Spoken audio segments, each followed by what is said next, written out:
In this episode of Trekking Through Compliance, we take up the episode, The Paradise Syndrome. Compliance, the final frontier. Tom Fox is the voyager of Trekking Through Compliance. His mission? To explore the original series and seek out and share what it can teach you about compliance.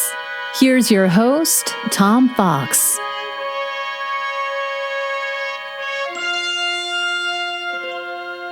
Trekking Through Compliance, Episode 54, The Paradise Syndrome.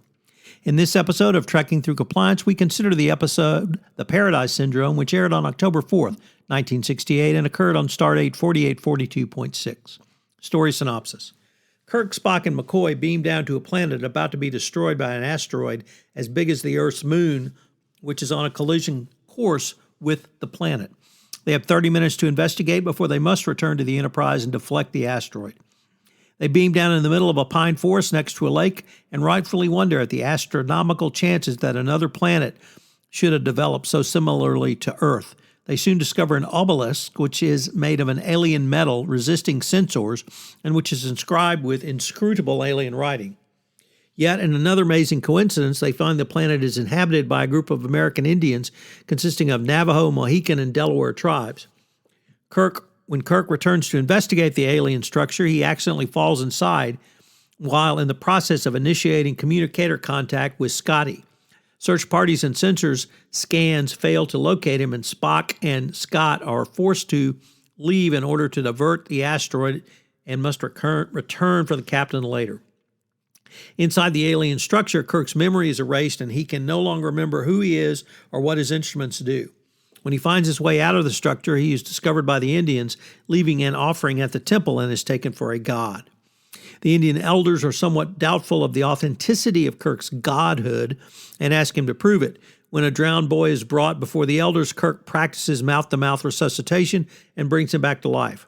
Since the boy has been pronounced dead by the medicine man Salish, this is considered sufficient proof, and Salish is forced to jealously give up his medicine badge. Meanwhile, the Enterprise makes it back to the deflection point and attempts to push the asteroid off course. However, the Enterprise suffers from mechanical problems and loses power before it can sufficiently deflect the asteroid. Salish's jealousy is increased when his betrothed, Miramani, the chief's daughter, tells him she cannot marry him because she is now betrothed to the new medicine man Kirk, the name for Kirk. She asks Kirk to set the joining day, and he, oblivious of the oncoming asteroid, settles on tomorrow. Nothing like a short June to June romance. In short order, he gets Miramani pregnant, and he is attacked by Salish, who discovers that he bleeds and therefore cannot be a god. Kirk also discovers that the secret of the temple has been lost because Salish's father died before passing it along to his son.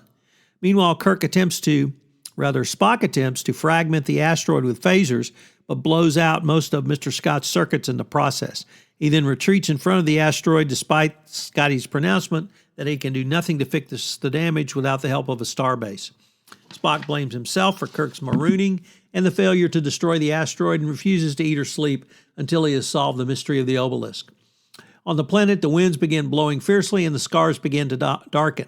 The Indians tell him he must go to the temple and stop the natural phenomenon before the earth begins to tremble.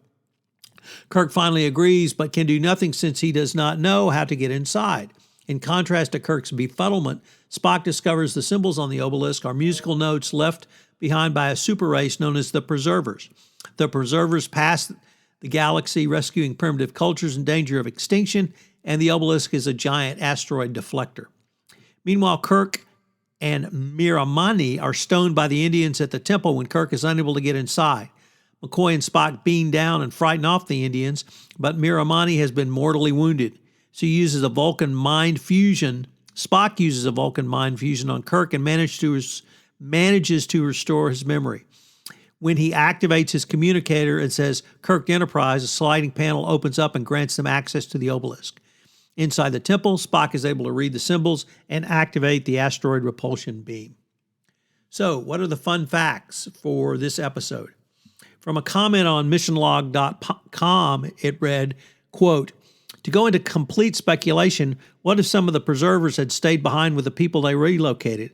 The tribe's first medicine chief would have been one of them, and the machine selectively erasing his or her memory to wipe out most things that didn't fit with the new lifestyle, but leaving the knowledge of how to operate the asteroid basher.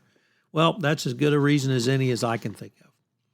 Once again, we have a critique of this episode, this time coming from author David Leonard Bernardi, who said, in Star Trek in History, Racing Towards a White Future, the Paradise Syndrome stereotypes Native Americans as noble savages and whites as normal and even divine.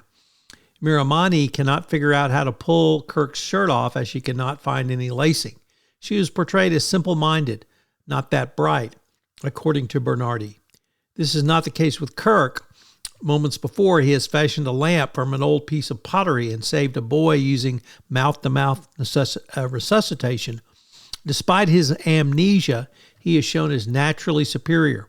When the natives realize that Kirk is not a god, they stone him in Miramani, and it's the local citizens who are violent in this version of the native or the noble savage stereotype.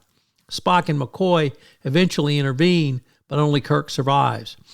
In this take on a standard white-red miscongeneration narrative, the native girl dies so that Kirk, the white male hero, isn't shown unheroically and immortally leaving her and their unborn baby behind. That's quite a critique. So what are the compliance takeaways from this episode? Well, Kirk as Kurok creates a remarkable experience for the Indians, and it led me to think about how can you create a remarkable compliance experience? Well, I think a remarkable experience, if I can borrow from my friend Jared Morris, really has four elements. 1, authenticity. 2, usefulness. 3, sustainability. And 4, profitability. Authenticity boils down to knowing yourself, knowing your audience, and understanding the intersection between the two. Usefulness means you give your audience useful information. Sustainability is show up reliably, and show up again. And profitability, of course, is using the information for profit, whether that be monetary profit or other gain. I would next like you to think about the CCO position as a compliance project sponsor. How do you get a life cycle, or rather, what's the life cycle of a project? Well, you have the initiation stage, the planning stage, the execution stage, and the closing stage. What is your role as the Chief Compliance Officer or a compliance professional for executing projects?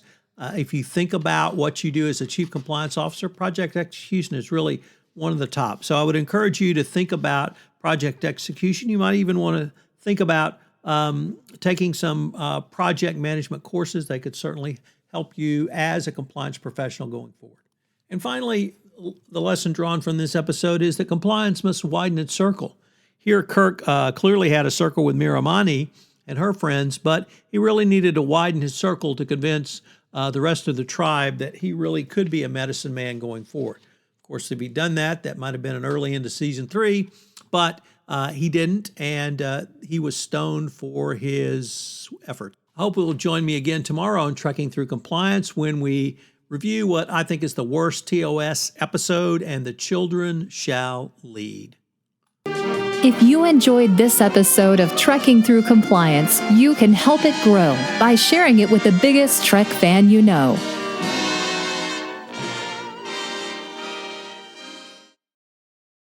This podcast is a part of the C-Suite Radio Network. For more top business podcasts, visit c-suiteradio.com.